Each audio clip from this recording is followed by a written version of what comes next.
Okay, continuing our build up to the climactic part of the Odyssey, we're having a look at book 19 and Eurycleia recognizing Odysseus.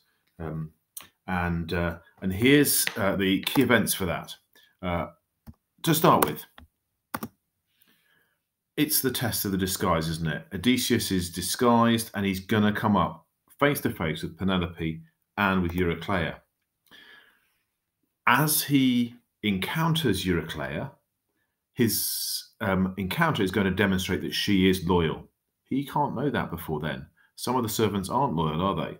So he's going to discover that. There's also a foreshadowing of destruction, which we're going to come to. And then he's going to discover that Penelope has been loyal as well in his discussions with her. So just as the foreshadowing, you might like to have a look at lines 537 to 559 of book 19. And this is Penelope's dream. You might have a little look at it. And she says, listen to this dream of mine and interpret it. I keep a flock of 20 geese here. They come in, and I saw a great eagle with a crooked beak swoop down from the hills and break their necks, killing them all. And then the eagle, sitting at the top of the house, says, this isn't a dream, but a happy reality. The geese were your suitors, and I was the eagle, now your husband. What's the interpretation? Well, she says that she isn't quite sure what the interpretation actually is, but there's been an interesting interpretation made about the fact that the geese are actually the 20 years that Odysseus has been absent. And so now he's back, he kills that absence, doesn't he? He removes the 20 years gap by being there physically. There's a nice little bit where Penelope actually says, dreams are awkward and confusing things. Not all that people see in them comes true, for there are two gates through which these insubstantial visions reach us. One is of horn, the other of ivory. And the ivory gate, it cheats us with empty promises. Burnished horn tells us the real things. We'll see when we come to Virgil's Aeneid that same significance at the end of Aeneas' voyage through the underworld. But there you are, two different types of dreams, and here we get a sense of what's actually happening.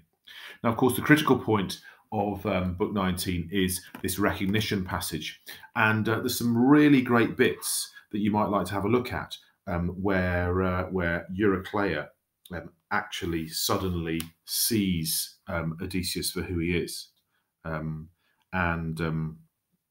it says in line 392, at once she recognised the scar, the one that Odysseus had received years before. This recognition scene is a sort of profound, significant moment. And line 467, abruptly she let go of her master's foot, which made the metal ring as it dropped against the basin, upsetting it and spilling all the water on the floor. Delight and anguish swept through her heart together. Her eyes were filled with tears, her voice stuck in her throat. We get this juxtaposition, don't we? Three of them. There's delight, but there's also anguish. There's tears, but there's also her voice. There's the lack of recognition beforehand, and then the sudden recognition that she gets. In addition, there's the slowing of the pace. I really like this. It's so clever, isn't it? That abruptly she let go of her master's foot. Abruptly, speed, which made the metal ring as it dropped against the basin, upsetting it and spilling all the water on the floor. So suddenly it's a slow-mo, isn't it? The foot hits the basin, turns it over, spills the water. So there's a slowing of pace to demonstrate and emphasize this recognition. There's a resonance as well, isn't there? Spilling the water is foreshadowing the spilling of blood that's going to happen. And then finally, there's this unexpected threat. Odysseus' reaction when she's so delighted, she lifts her hand and says, "You are Odysseus." And he, instead of doing anything else, just takes his right hand and grips the old woman's throat and threatens her. This shows the desperation that he has for revenge, that he doesn't want anything ruined for this. So there's his desperate determination. Really nice little passage to show Homeric skill of writing.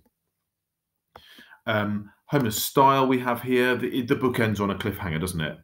The axe test will be the next day, and there's going to be a cliffhanger at the end of book 21 as well, just as Odysseus strings the bow. So it's noteworthy leaps in tensions. And we get multiple epithets of Odysseus to tell us why he's going to win the upcoming battle. He's noble, he's resourceful, he's good, he's nimble-witted, he's noble and stalwart, he's inventive, he's subtle, he's astute, he's quick-witted, he's handsome, he's godlike. All of these things go together to show why he is going to be able to win the battle.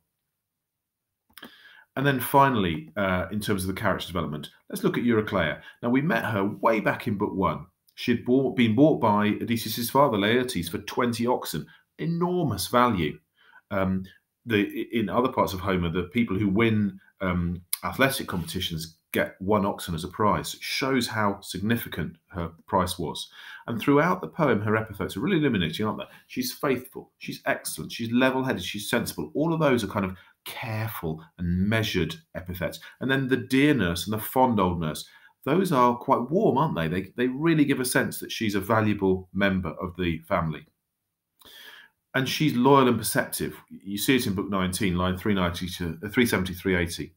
She says, perhaps as the women in my foreign land have mocked my master, just as you have been mocked by all these bitches here. She shows what she thinks of the disloyal maids. And she also says, we've had plenty of travel-weary strangers here before, but not one that I have seen has reminded me so strongly of Odysseus. She's perceptive enough to see maybe there's something about this beggar. And so she's the trusted slave, and she's treated like one of the family, representing loyalty. So there's your book 19 summary.